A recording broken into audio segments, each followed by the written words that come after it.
footage shows the campus frozen in time. Here, on the roof of the Lucy Centre, you can see these indentations, highlighted with these orange markers. The FBI have said they found palm prints and footprints. From this elevated spot, it was a clear shot towards Charlie Kirk. As the manhunt continued, the US president led tributes to Charlie Kirk. Charlie Kirk silenced by a single bullet on a campus rooftop. Was it random or a declaration of war on every voice the left can argue? Watch the footage they wish you'd ignore. They say he's now become a martyr to free speech. Meanwhile, new details in the investigation emerged. The FBI said they'd recovered a high-powered bolt-action rifle, and they now had a timeline of the gunman's movements. Starting at 11:52 a.m., the subject arrived on campus, shortly away from campus. We have tracked his movements onto the campus, through the stairwells, up to the roof, across the roof to a shooting location. After the shooting, we were able to track his movements as he moved to the other side of the building, jumped off of the building, and fled off of the campus and into a neighborhood. At the same news conference late on Thursday, the governor of Utah made this plea for any information that could help catch the shooter. We cannot do our job without the public's help right now.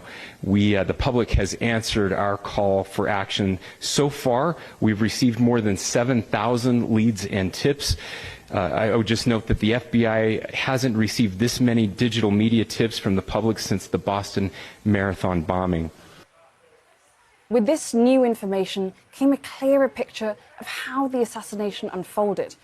BBC Verify's Nick Beak was piecing together what we knew on the ground in Utah. Footage released by the FBI shows a figure running across a roof from where Charlie Kirk was shot dead, reaching the edge and then jumping down, apparently carrying a bag, before briskly walking away from the chaos unfolding on campus. The hunt for Charlie Kirk's killer entered a second night. Special agents gathering evidence here at Utah Valley University and elsewhere. So what do we know about the investigation so far? The FBI have released these new, sharper images of someone they're calling a person of interest. The FBI says the bullet was fired from this building, the Lucy Centre, some 130 meters away from where Charlie Kirk was speaking.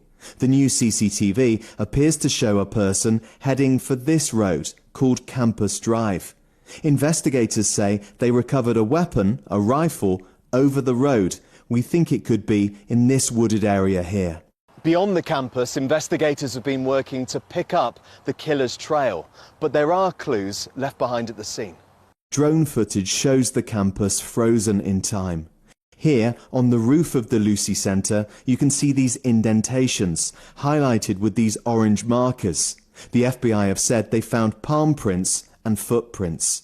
From this elevated spot, it was a clear shot towards Charlie Kirk. As the manhunt continued, the US president led tributes to Charlie Kirk, posthumously awarding him America's highest civilian honour. We miss him greatly, yet I have no doubt that Charlie's voice and the courage he put into the hearts of countless people, especially young people, will live on. I'm pleased to announce that I will soon be awarding Charlie Kirk posthumously the Presidential Medal of Freedom. The date of the ceremony will be announced, and I can only guarantee you one thing, that we will have a very big crowd. And a further distinction for Charlie Kirk came later on Thursday. Vice President J.D. Vance flying to Utah to collect the casket, carrying it aboard Air Force Two to Charlie Kirk's home state of Arizona. The Vice President's wife was seen comforting. The moment that bullet tore through Charlie Kirk's neck, it did more than end one life. It blew a hole straight through the fairy tale that words are just words and both sides do it. I have watched the same playbook roll out in Britain for 20 years. A Conservative speaker books a hall. The hard left calls him a fascist. The BBC calls it a clash. And when the bricks finally fly, the Met Police blame heightened tensions. Kirk's assassination simply took the script to its logical endpoint. If you dehumanize a man long enough, someone will dehumanize him with a trigger. Let us be blunt about the numbers the BBC will not show you.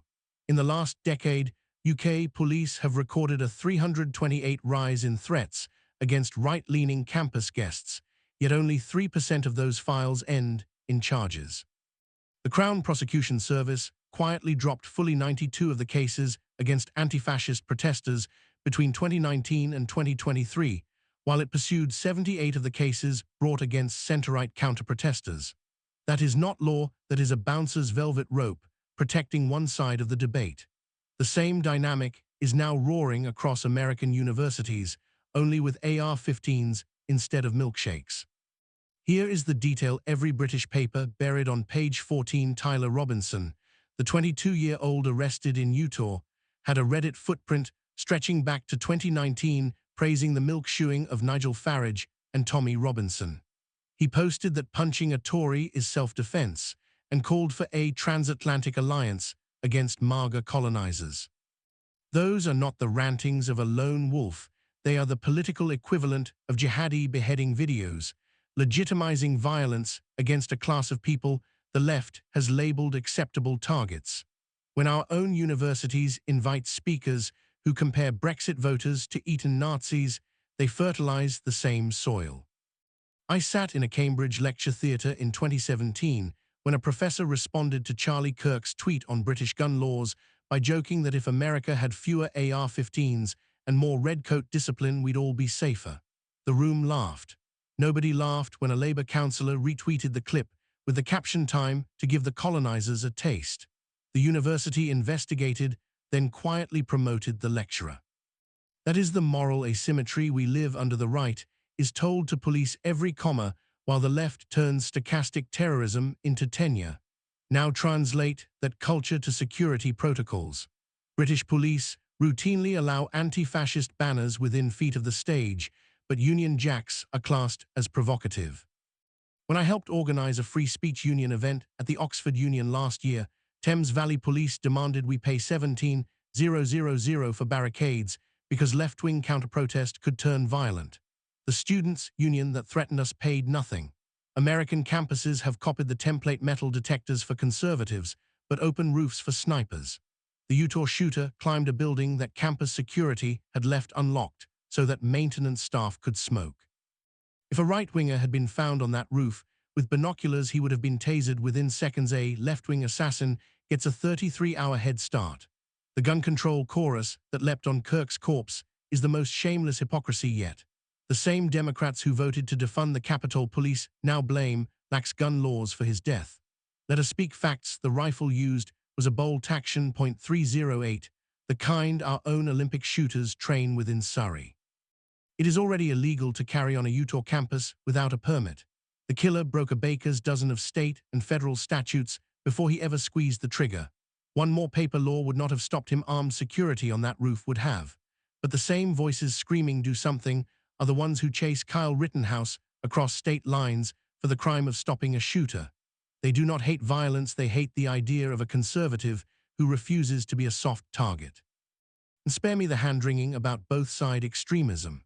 In the past 5 years, every single political assassination or attempted assassination in the West, Joe Cox, Pim Fortuyn, the baseball field shooting of Steve Scalise, the attempt on Brett Kavanaugh, now Charlie Kirk, has been carried out by someone on the radical left. The only exception is the 2022 attack on Paul Pelosi, and even there the assailant was a Green Party nudist hippie. Meanwhile, the FBI still lists traditional Catholics as potential radicals. When the ledger is that lopsided, centrists who cry polarization are simply providing air cover for one side. What terrifies the establishment is that Kirk had proved conservatism could be youth culture. Turning Point UK events in Brighton and Sheffield sold out within minutes. Students queued round the block. For the same reason they once queued for Oasis, they wanted the energy of the forbidden. That is why the BBC never showed you the footage of Kirk dancing with 100 flag-waving teenagers in Phoenix. It breaks the narrative that only the left owns the future. The same panic happened when Suella Braverman told the Tory conference that the young are ready for a counter-revolution. Within hours, The Guardian ran a hit piece claiming she was flirting with white nationalist tropes.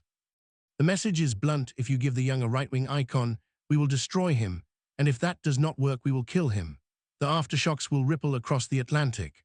Already Kemi Badenoch has had to quadruple her security budget. Nigel Farage Reform Party reports a 400 spike in death threats since the Utah hit.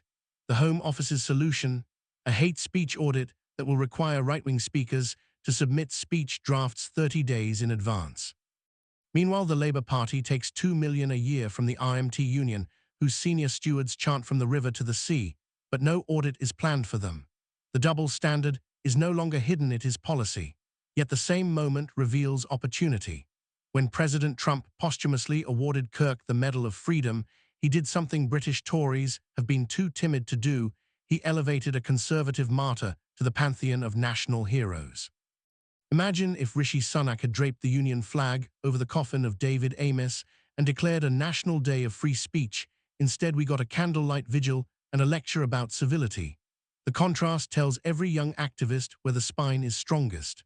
So I make no apology for siding with the right wing, for siding with Israel, for siding with the ordinary student who wants to wear a Make America Great Again hat without being called a bigot.